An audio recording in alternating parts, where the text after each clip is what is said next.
Une dissolution, on l'a vu, elle s'accompagne toujours d'un récit. Ça, c'est très important. C'est une procédure d'exception, c'est une procédure administrative. Et comme l'antiterrorisme d'ailleurs, elle s'accompagne d'une mise en récit. On ne peut dissoudre qu'un collectif qu'on a d'abord stigmatisé.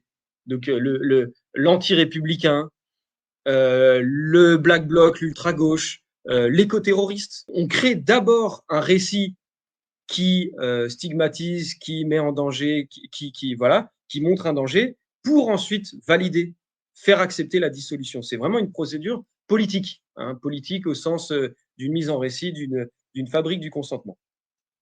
Et donc, le principal terme, le principal mot qui revient en boucle pour valider les dissolutions, c'est le mot de république.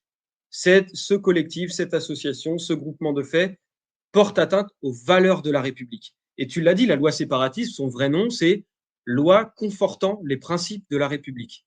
Hein, donc ce mot République, on ne l'a jamais autant entendu, j'ai l'impression que ces dernières années, pour justifier les pires horreurs. Pour justifier les pires horreurs.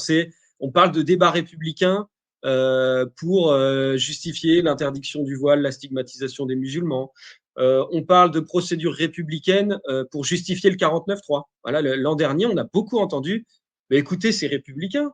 On est en train d'imposer une loi cassant le droit à la retraite, rejeté par quasiment toute la population, mais finalement, ça respecte les règles républicaines. La procédure de dissolution, elle s'accompagne d'une dissolution du sens des mots. Ça, c'est très important. Une dissolution du sens des mots. Macron, c'est quelque part un maître dans la destruction du sens.